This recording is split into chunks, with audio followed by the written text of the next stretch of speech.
Horror stories. When I was in high school, I went through a bit of a goth phase. I'm not embarrassed by that or anything. A lot of people go through one, and I don't really think there's anything all that odd about it. Hell, you could probably even argue that I never really left it. I still wear a lot of black and listen to the same bands as I did back then. But hey, I'm getting off topic here.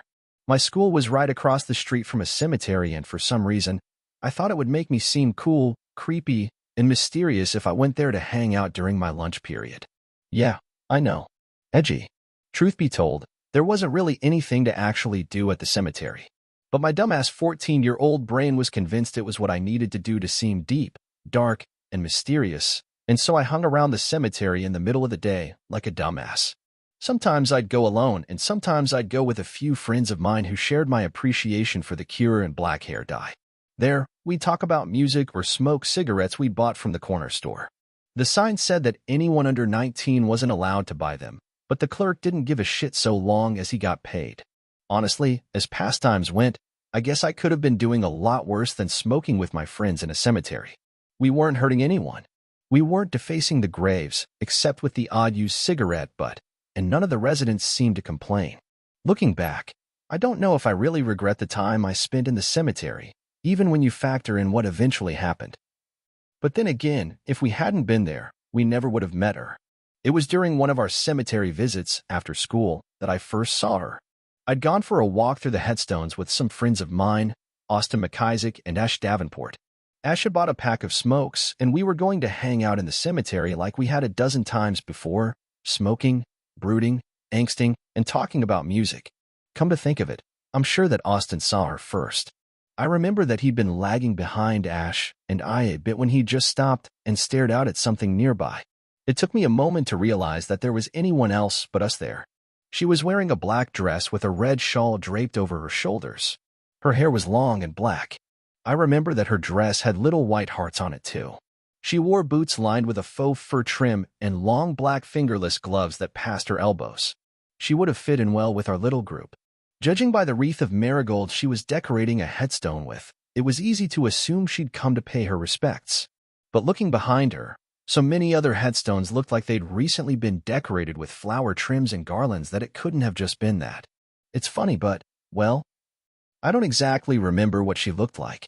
Maybe it's just been so long that the memory has faded. Maybe that's a good thing. What I do remember is that she was cute, but there was something off about her face. Something not quite right about her features. They were wrong somehow.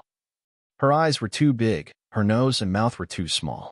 It's hard to remember exactly what it was.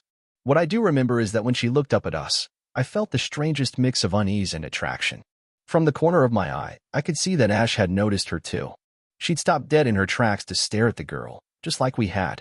She looked like she might have been about our age, but I knew I'd never seen her before. "Hello there," she said. Her voice was high-pitched and had an unusual accent, as if English wasn't her first language. All these years later, and I still can't quite figure out what it was. "Hey." Austin was the first of us to speak. "What's up?" "Just getting ready for the party tonight. It's going to be something." Her smile grew wider. "There's a party?" I asked. "You didn't know? My friends and I are going to throw a huge party tonight at midnight. I'm surprised you didn't hear about it. You look like you'd fit right in. You'd be cool if we joined?" I asked. "I don't think we know you." "What better an opportunity to change that?" She said. "My name is Mariah. What's yours?" "Oh, I'm Austin," Austin said before I could speak. He hadn't taken his eyes off of Mariah since the moment that we'd seen her. "This is Ash, and this is Mike." "Austin, Ash, and Mike," she repeated thoughtfully. "I'll remember you. I think my friends would really like you. I'll have to let them know you're coming." "You are coming, right?" Yeah, absolutely," Austin said, looking back at us. I could see an uneasy look on Ash's face, but I nodded. Anyone who'd throw a party in a cemetery was probably super cool, in my opinion, as a dumbass 15-year-old. Mariah's grin widened. "I'm looking forward to it," she said softly. "I should get back to decorating. But I'll see you tonight." "Wait, do you need any help?" Austin asked. I almost considered offering my help as well, until I felt Ash's hand on my shoulder. She looked at me, clear concern written all over her face. Austin was all too happy to saunter off with Mariah. Ash seemed to have other ideas. "We've got to go, actually," she said. "Sorry." "What? Where?" Austin asked. We just do. Well, I'll catch up then. I'll see you later. He dismissed us with a thoughtless wave of his hand, and Ash didn't press the issue. She just tugged me by the shoulder away. What the hell? I remember asking, although my frustration died in my throat the moment I saw just how pale she was. Ash, what is it? Did you get a look at her? She asked, her voice quaking slightly. Did you actually look at her fucking face? What are you talking about? That wasn't a person, Mike. I don't know what the hell she was, but that wasn't a person. I stared at her as if she was completely insane. Hell, she sounded completely insane to me at that moment. I still don't know what Ash saw that I didn't, but she looked more afraid than I'd ever seen her before. I left not too long after. I didn't see Austin anywhere in the cemetery, otherwise I might have helped him and Mariah set up. I didn't want to deal with Ash and whatever the hell was wrong with her either. I took my share of the cigarettes, picked up some pizza from the store down the street, and had a smoke before heading home. My plan was to go and get ready for the party. It didn't exactly work out the way I wanted it to. There's a funny thing about smoking. It sticks to your clothes. The second I walked in the door, my dad was on me about it. I don't want to go through the entire argument again. I don't really think it's necessary. But needless to say, I got chewed the fuck out and I wasn't going anywhere that night. At the time, it seemed like the worst possible punishment I could get. What they found in the cemetery the next morning is still talked about in my town to this day. The local news talked about it for weeks afterward, and even now, nobody actually knows what happened. I'll admit that even I only know bits and pieces. The morning after Austin, Ash, and I met Mariah in the cemetery, they found most of the graves exhumed. Old caskets had been broken. Bodies had been dragged out. Rotting flesh had been eaten. Bones had been snapped to get at the marrow, and there wasn't a single sign of whoever was responsible. The next day at school, in amongst the whispers of the vandalism at the cemetery, I couldn't help but notice that Austin wasn't there.